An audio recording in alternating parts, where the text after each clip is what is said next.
Okay. So, good morning. I think it's time to start the discussion. As you can see from the title, this is an encounter of two civilizations, of two cultures.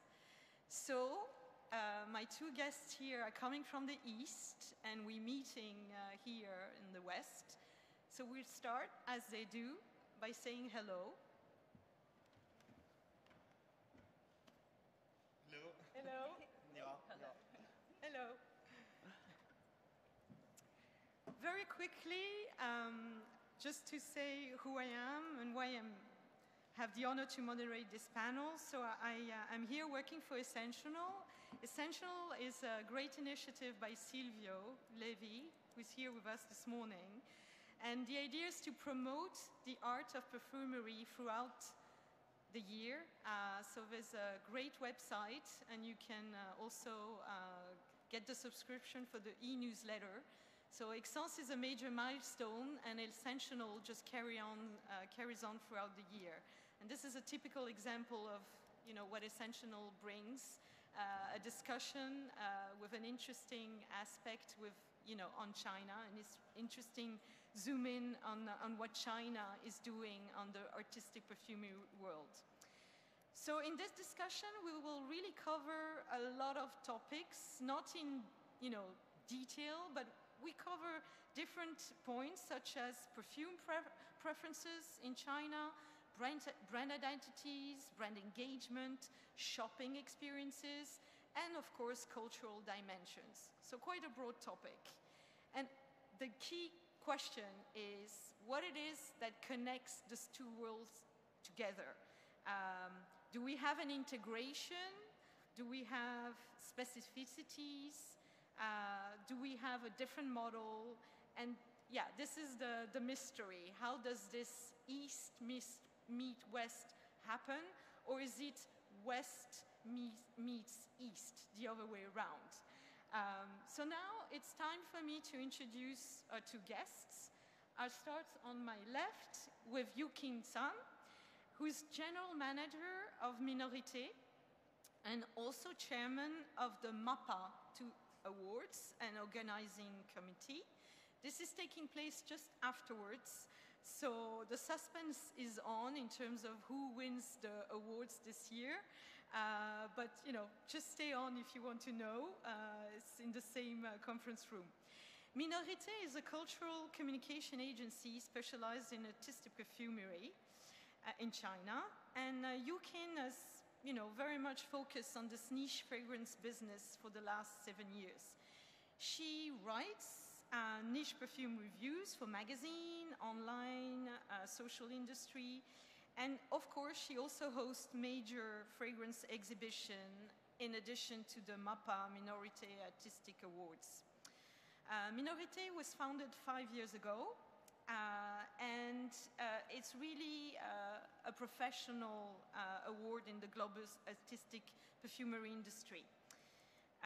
MAPA is about encouraging innovation and artistic expression of fragrances, really focusing for this 5th edition on this encounter of East meets West, because it's the first time that MAPA is actually outside of China, and it's here at Essence in Milan. I move on to Mathieu. Mathieu Rochette-Schneider is General Manager of 100 Degrés in China. He has been trained in France as an architect, so quite special, d'École Nationale Supérieure d'Architecture, and he's been living in Shanghai for the last 10 years. So I know he also speaks Mandarin, even though he's very modest about it. We'll have the panel in English today for the audience. He's still to this day mesmerized about the beauty of Shanghai. He likes to take a taxi or a cab at night to look at, that's his expedition tour, to look at the beauty of the architecture and the city. And in addition to this perfume and artistic profession he has, He is also some kind of an ambassador, of a cultural ambassador, because he's a board member at the French Chamber of Commerce and co-president of the Young French-Speaking Entrepreneur Association in China. Last but not least, he's the vice dean of the first Sino-French Institute of Design in China. And it's a joint effort of École de Design de Nantes, Atlantique, and China Academy of Art. So you can see today we have two guests that have different profiles, but they have strong similarities. In addition to the fact that both of them are based in China, they're very much specialized in the perfume industry, and they're strong and passionate actors of China's cultural heritage.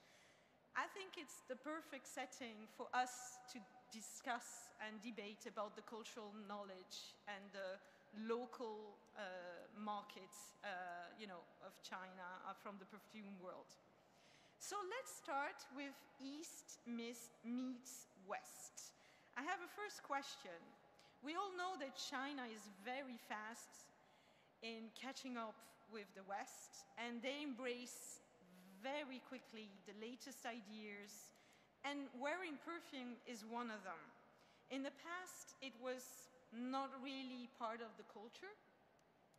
Today, we know that perfume is really a big thing for the Generation Z and in general. So let me ask you, Yukin, how is China doing this fast mirroring the West?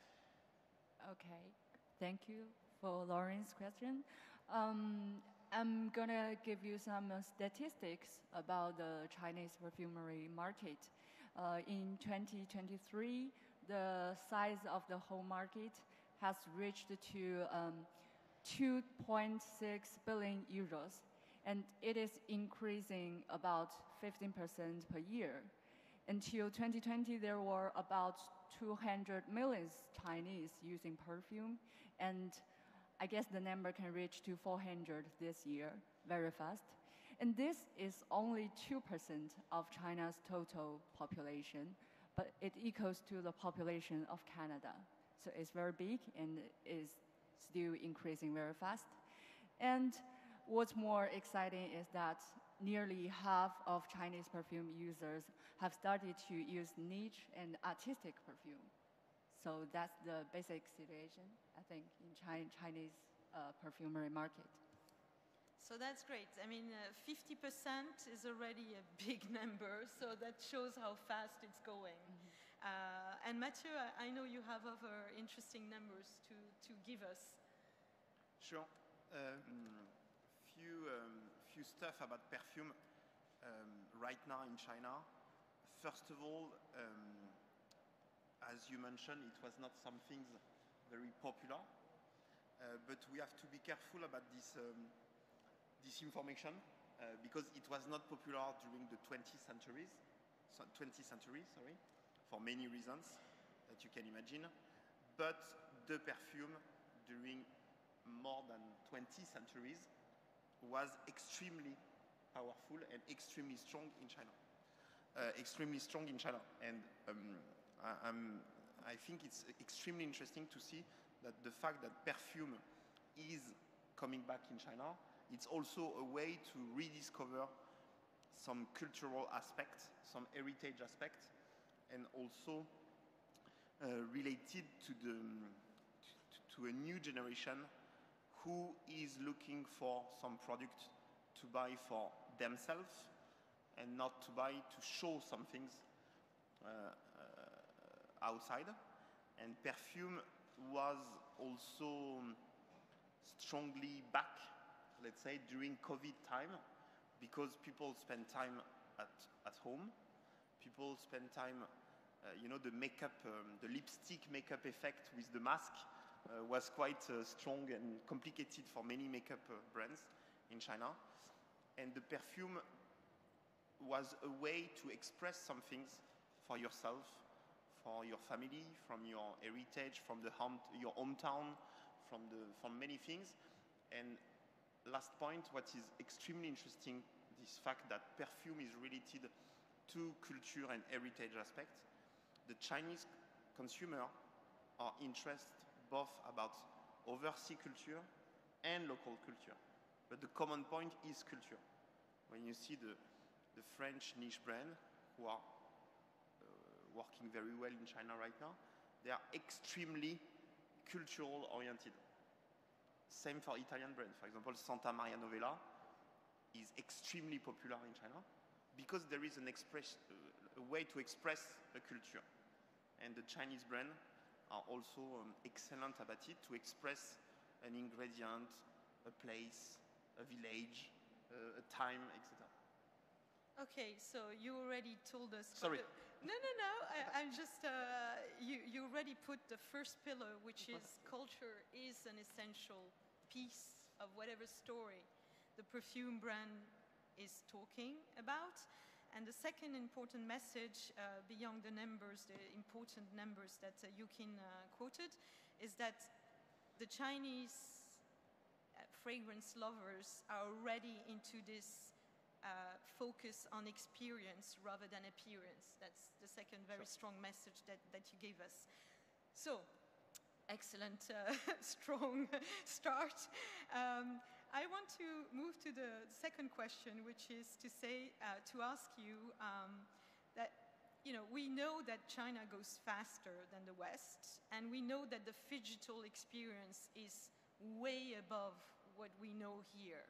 So I want to ask you a little bit more about this digital game world. How does it work and how important it is? And I go back to you, Yukin. Okay. I'm going to start with the shopping habit in China. The shopping habit of Chinese perfume users are quite different from Europe. I know the offline stores is still very important in China, but there are already a lot of brands started with e-commerce mode in China. This is not only because offline store will cost more money, but also because the high development of the online shopping in China, like Taobao, Tmall, and the stores and live streaming on TikTok, on Little Red Book, they are very much occupying our lives. So I can say that the Chinese perfume users, they are used to reading perfume reviews, sometimes from the KOLs or self-medias, to on the internet to seek what they like. And they tend to focus more on the storytelling of the perfumes right now, which I think is really good. And they will listen others to describe the smells before they try the perfumes by themselves. Yeah. So I think this is a very big difference from China and Europe. So the conversation happens online. Yeah. And it's triggered online as the first element. Yes. Good. Mathieu. Yeah, no, about this point, I just want to make a small reference about some things that it remind me my first travel in China. It was like a long time ago. We don't want to know. Long time ago, but it remind me the beginning, the super successful years about cognac and wine industry in China. I was so amazed, and it's incredible that how the Chinese consumer, when they want to discover some things, the capacity of learning and also to teach each other some topic, it's absolutely incredible. I remember my first project about cognac and wine in China. Sorry, I met some people, experts in cognac and wine in China. I'm sure you cannot find some people very often like that in France, in the cognac city or the wine cities. And perfume industry is exactly what is happening right now. In our client or in the team of our client, etc., or some people who are creating from zero some brands, they decided to become experts about perfume and to train by themselves, to learn, etc. And online, sometimes you can find some article or some discussion online about in China about perfume. The topic that people are talking about is the kind of, it's a step of, like if you are in the marketing meeting between two CEO of perfume house in Paris. It's incredible. So it seems that what a preconceived idea or the bias we have about the discussion that are going on in social media being superficial, that doesn't happen, given on this front. For sure, in social media you have everything, but but some of this it is, as the talk of today is about cultural meeting, the fact, and this is a very important point for all the brands today in the show everywhere who wants, but it's the same for every industry, but perfume is very strong about it. If you want to come to China, you have to be ready to be extremely precise, extremely generous with the consumer, because consumer in China are in demand of precise generosity, information, where it's coming from, why this name, why this color, why this ingredient, why this. I know you had a point on the O2O shopping experience. O2O, yeah. Because, we talked about online being big, but you immediately said to me, but there's an O2O. Meaning online to offline. Alors, this is, now it's a bit more popular in Europe when you talk about O2O. But I remember the first time that a client, it was in Beijing, talked to me about O2O. I didn't know what it is. I think it was 12 years ago. And they are talking about O2O, O2O, O2O. For me, it was a bit abstract. But you have to, everybody who is not living in China, you have to understand that this principle of O2O, which is online to offline to online to offline to offline, it's not a point to from online to offline. It's also from offline to online. No, it's just moving around. Like a wheel. When you live in China, it's your each second, it's your daily life. This point, that you start some things downstairs in your supermarket, you finish some things upstairs because you deliver from the supermarket. At the same time, you check what you want to buy tonight, or you booked your restaurant offline, and after, it's a kind of it's a dynamic. I think if the best way to understand that, first of all, is to come. Because you will see the first minute when you arrive in the airport, you have to create your Alipay account, because there is no money anymore. The cash doesn't exist anymore in China. Donc, my mom last week called me to say, I want to come back to China, but I told her, but it means you have to install, you need a app, you need a mobile phone, etc. Because it's impossible to don't live in this connected world. So on the perfume front is the same. You're constantly connected, then you go to the shop, then you go back to your connection. Yeah, and you go back to your friends, what they say, and you go back to the shop downstairs, and you go back to, and after you travel somewhere and you discover some things offline, and you checked online, and you post some things on WeChat about what you smell. Yesterday when I land, I saw already in my WeChat moments all my clients who say, I will be in Exans tomorrow morning. It's connected to your WeChat account, it's connected to your WeChat channels, it's connected, you know what I mean? And the perfume consumption, meaning, the perfume purchase is just one instant of this ongoing conversation. For sure, perfume is an industry where the question of the experience is a key topic. I think our expert will explain you better than me. You need experience. So for sure, the offline is mandatory for perfume in China. But you have plenty of very good brands, niche brands, who starts already only by online and works extremely well. Thank you for giving me the transition point into the brands.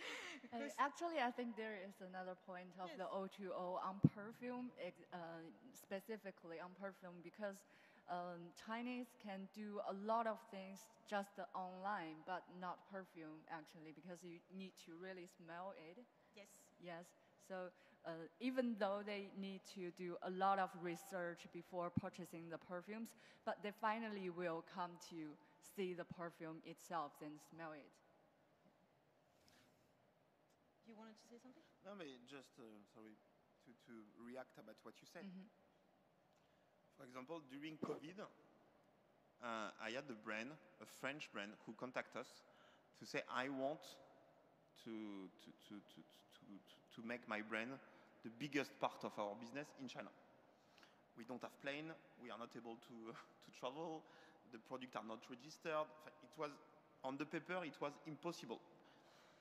But I really love this brand, and I proposed them to make a pop-up downstairs of our building, because our office is in K11. I don't know if you know what is K11.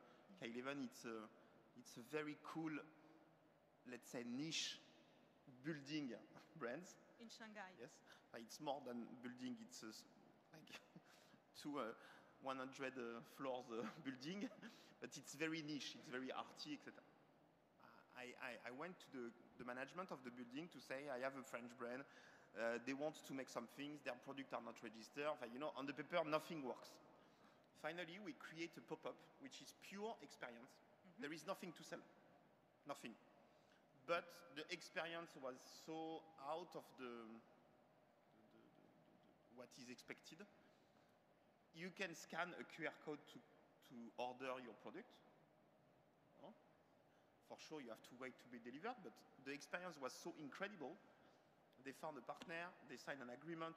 The second day, there is a super famous Chinese actor who came to the booth to take a picture there, etc. Look, everything is possible.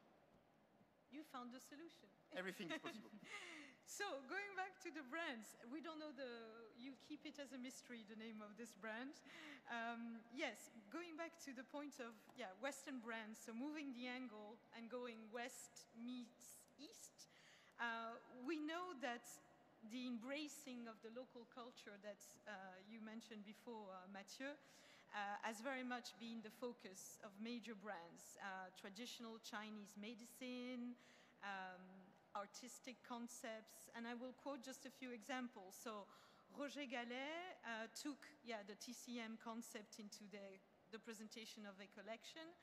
Byredo used local artistic visuals and narratives using local photographers and dancers.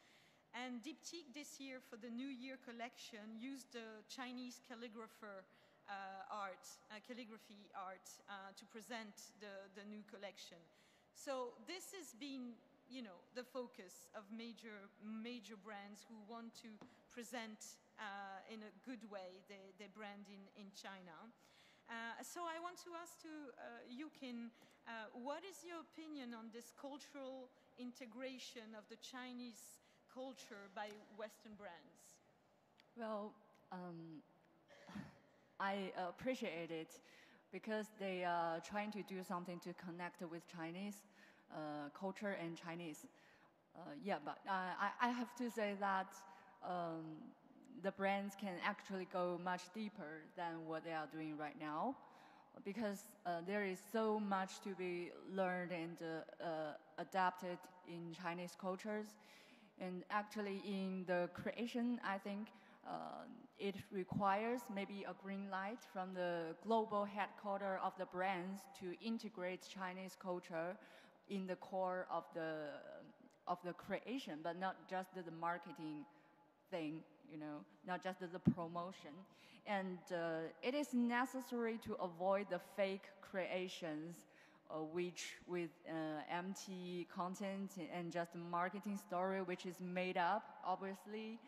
I'm not saying that what Byredo and Diptyque did is no good, but it's just that there are so many Western niche brands are doing such things, like cooperating with Chinese IPs and Chinese literature, Chinese brands and philosophy, a lot of things, and they really need to pay attention to that, because if you are Chinese, you can tell it immediately if this is real or not, if they are really walk into Chinese cultures. So if you are not, then it will be very awkward, you know. Yeah, what you want to say is you cannot just use easy fixes. Yeah. Going back to Mathieu's point, you really need to know because your target audience is too much of a specialist. Yeah. I know you had a good example of an Italian brand that you thought really did the homework. It's a brand which is also on accents. You can find them here, called Speziali. I don't know, can I pronounce? Yeah, Speziali Palazzo Vecchio. Yes. They have launched a perfume called Mudan, which is in Chinese. The name is in Chinese, a kind of flowers. And the Mudan perfume has drew the inspirations from one of the great classical novels of Chinese literature called The Dreams of Red Rooms. And the perfumer, Francesca Di Massimo, has read the book carefully and compared the fairyland in Chinese literature with the Italian ones in Divine Comedy. Yes, like the heaven and the hell and the fairyland, wonderland in dreams or in Chinese mythologies. And then she created a perfume, a very sensual and dreamlike smell, which used, I think, apple, cinnamon, and some flowers originated from China to describe the ambiguous atmosphere of the fairyland dream of the male character in that book, in that Chinese novel. So I admire a lot what she did to really learn and to think about Chinese culture from different angles, you know. And the second, I smell the perfume, I know this is a real creation, but not just some cliche that of superficially playing with Chinese characters, you know. So she used the cultural heritage, the literature, and then she created an artistic expression in today's world. Yeah, she went very deeply in Chinese culture. And what about you, Mathieu? What other examples do you want to give us in terms of a concept that's really created in China, completely authentic? Just to give a little bit more to give more input about what you mentioned, is totally true that to make a limited or special edition locally, it's mandatory. Really, it's some things that you cannot avoid. What is also true that to make a wrong limited edition or a wrong activation in China is a disaster, because you are creating a situation which is extremely,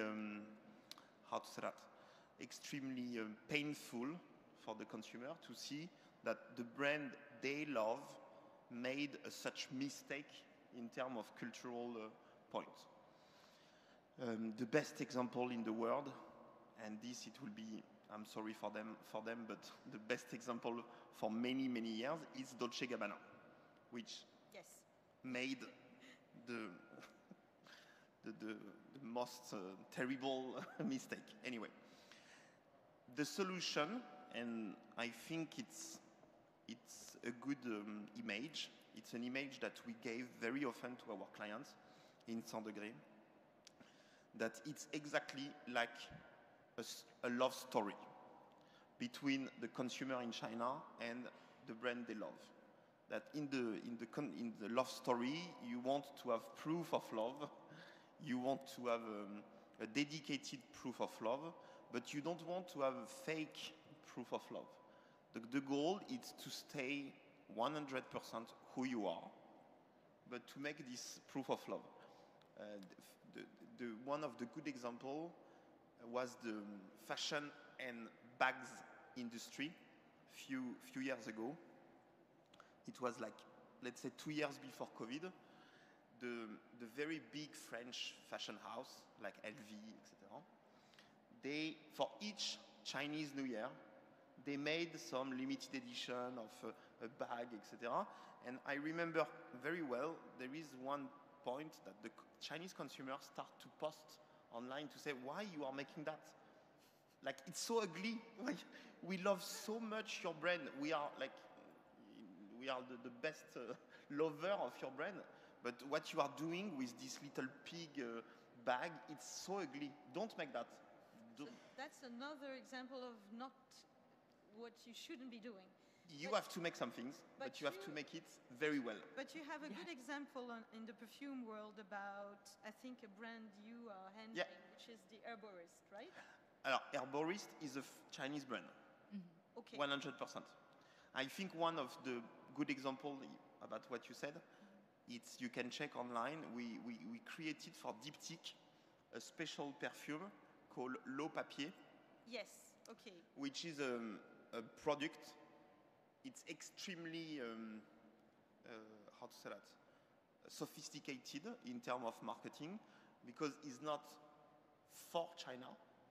It's not to say, we made a product for you, you like this point, we make for you. It's about China. You know what I mean? That we made a perfume which is a tribute to the water used by the calligraphy artist with the ink. It's not writing and it's not made for China, for you, we make for you because we have to sell some product, etc. It's absolutely not that. It's a perfume that you can find everywhere, in Paris, in New York, in Shanghai. It's in the flagship boutiques of the... Everywhere. But it was launched originally in China? No, it's launched everywhere. Okay. This, it's also about what you mentioned, very important. If you are proud of your Chinese consumer, there is no reason that what you are doing in China is only in China. Yeah, I agree with you. That's a conclusion. But I want to now dig a little bit on the ingredients, because we know that China has a tradition also in terms of perfume ingredients.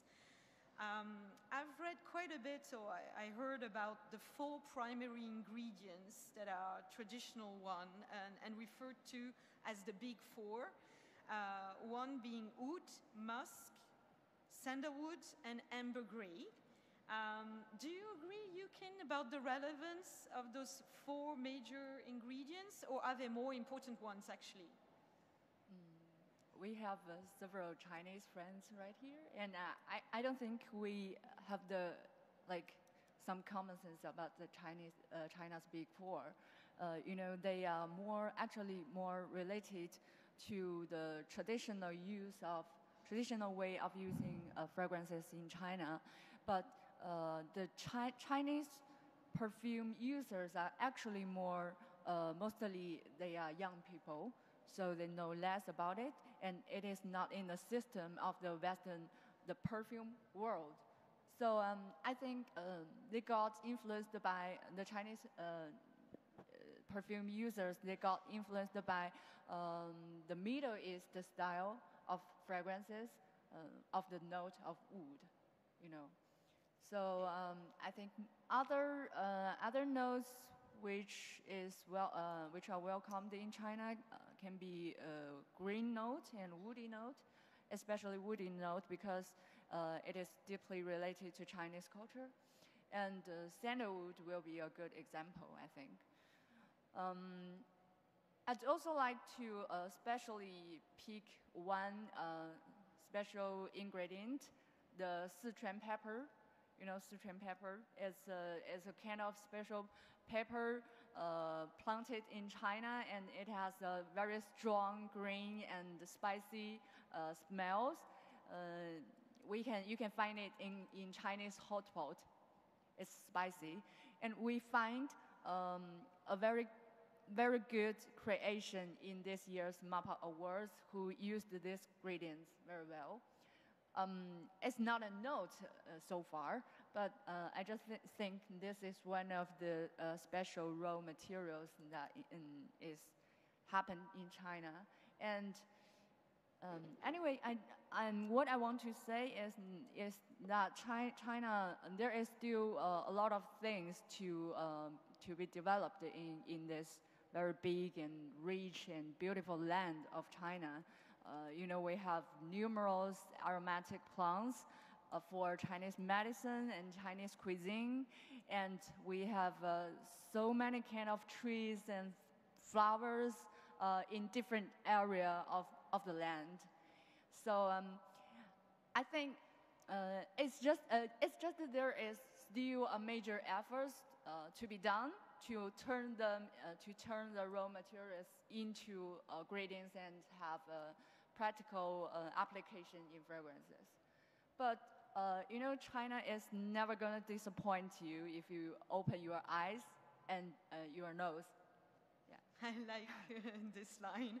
So again, we can see, that even on ingredients, there's so much more to be explored. It's not only, the cultural aspect. Also, the ingredients is another topic. Mathieu, last year you were here, and in a panel, I remember you said there is no taboo in China. Can you expand a little bit more on that point? Yes. Don't remember that No, I said that. You wanted to talk about the freedom, the fact that creativity is just so open. No, but if you, one of the good example. Go back. Yeah, I will explain you, for example, quickly. You will understand why I said that. Cool. It's this map. I select 7 pictures, and you will understand why there is no taboo, and it's a total freedom about perfume. Each of these projects that we made, there is some things completely original, and I'm sure that it's not so possible. I'm 100% sure that it's not possible to make the same thing somewhere else. Okay. For example, the gold one there. On the bottom, on the left. It's the perfume of the Forbidden City. And the Forbidden City itself contact us to create their perfume. I'll let you imagine if the Versailles Museum is contacting a Chinese design company to make their perfume. That's why it's absolutely amazing.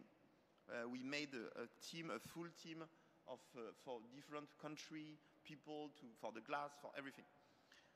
The blue one on the top, it's one of my favorite brands in China. This guy, I think I don't know if he's in the room, no.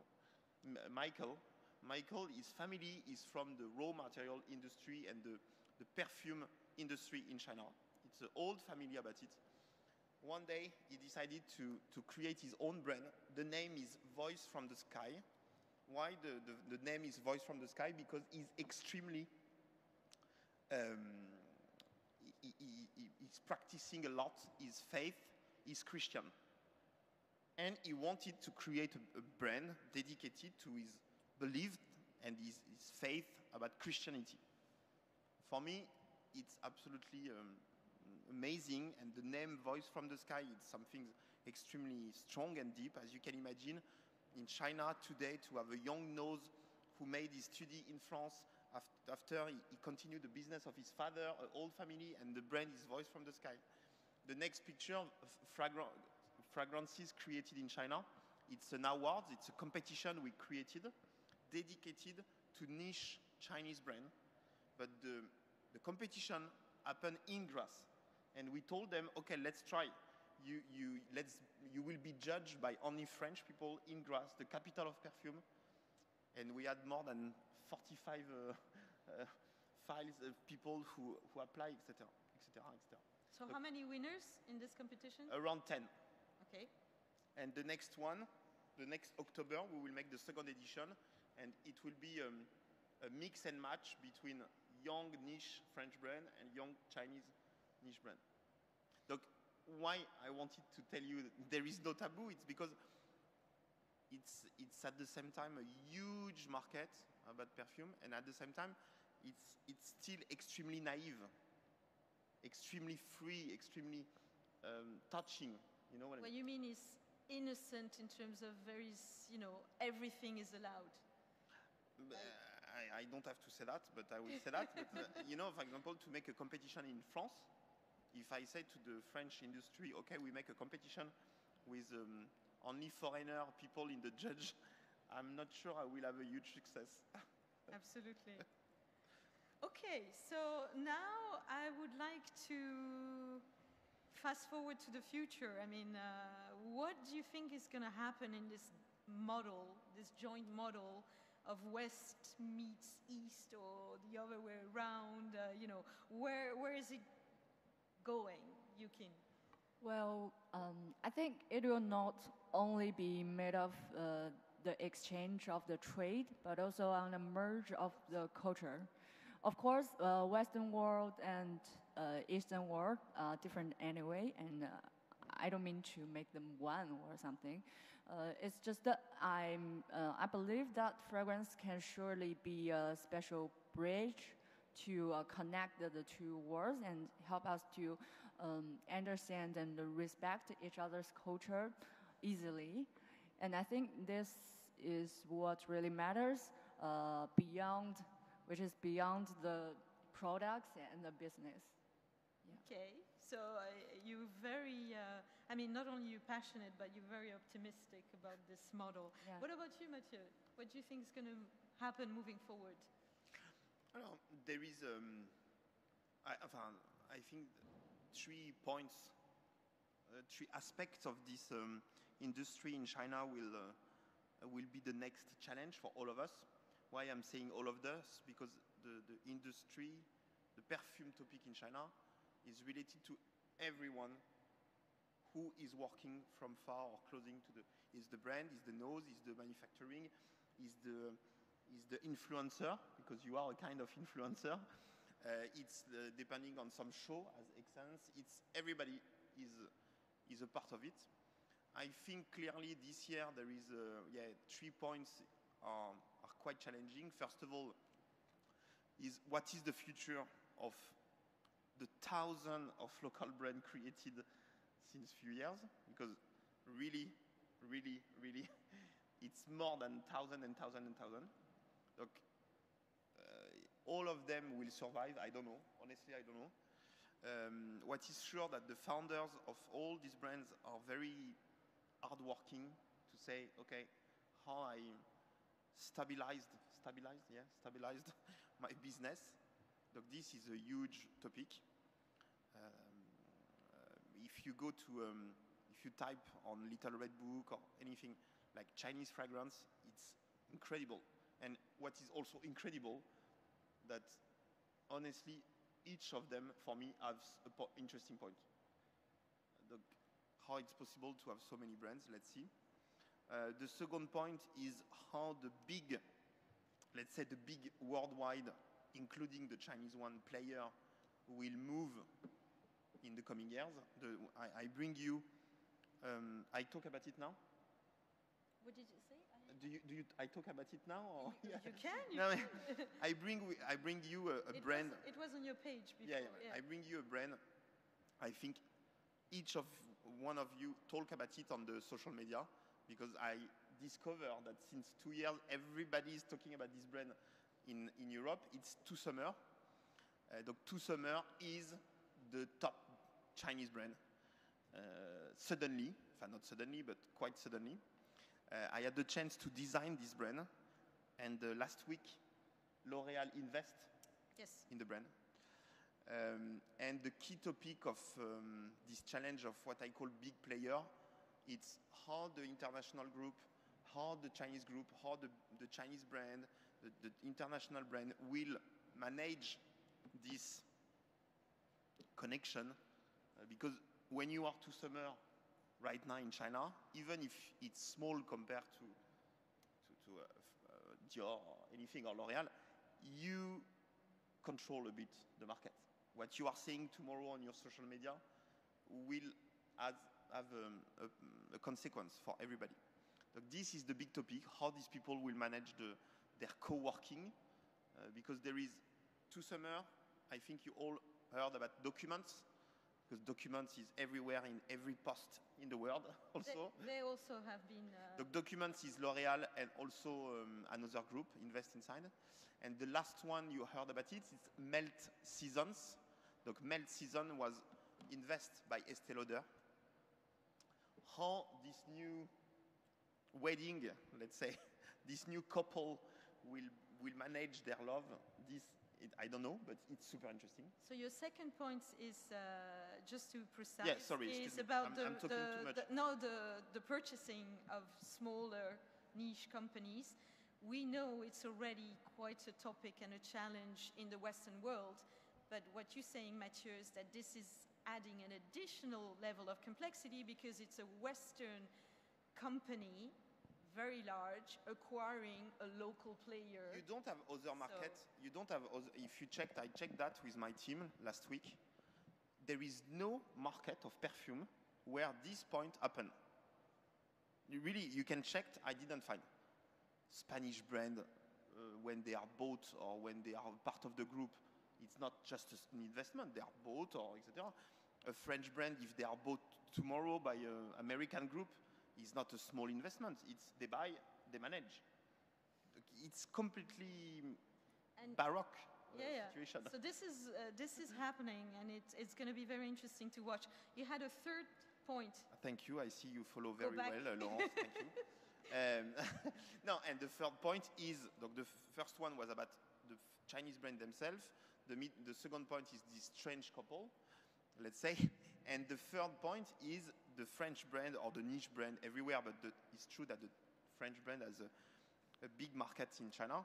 Is how they stay desirable because they are still extremely powerful. There is no doubt about it. The retail war in China, especially in Xitiandi. I think you heard about Xitiandi, which is the small area where the war about perfume is happening right now. It's a small, very trendy district. How it will continue for them, all these brands? Because it's a war, really. So the level of competition is just so high that it's a fierce game. Okay. I want to, it's the last question really, and then we'll have questions from the public. I want to finish with a personal question.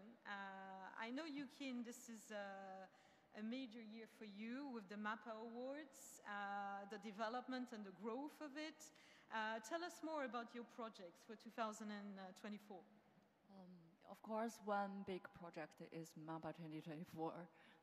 The awards, and we are gonna to seek more opportunities for individual creators and Chinese brand to cooperate more with global brands or to build up their global distribution systems.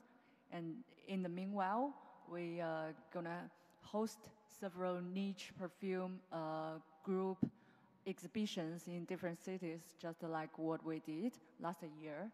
And this will help increase the exposure and promotion for the brands who want to enter Chinese market and who are already present in China.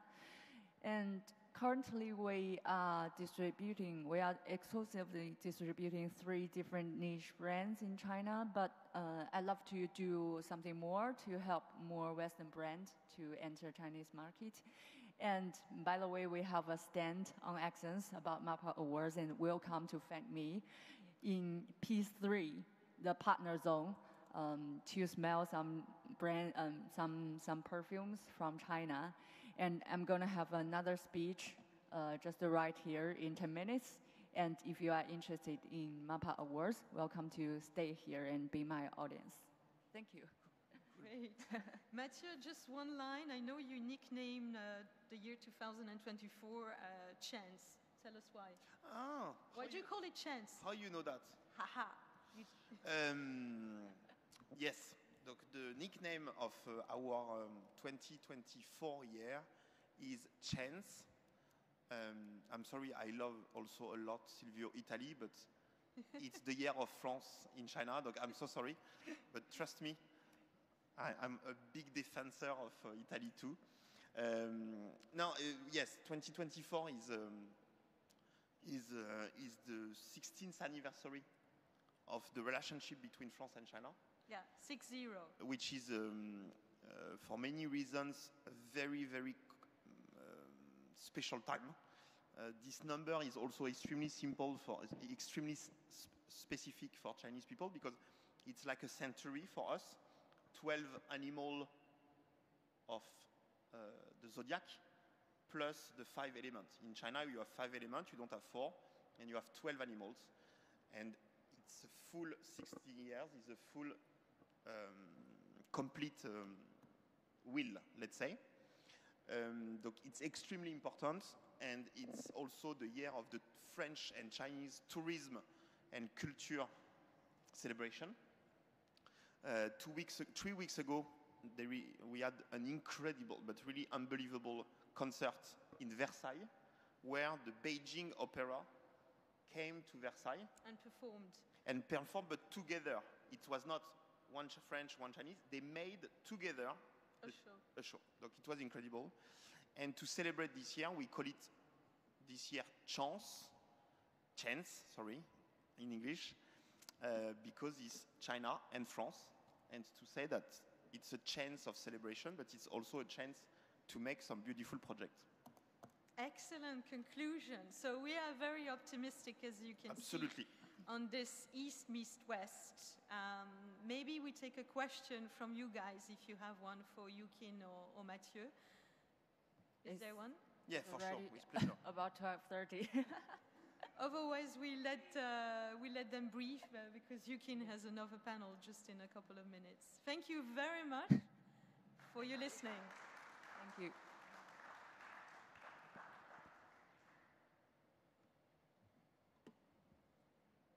If you want to talk one by one, also we are available.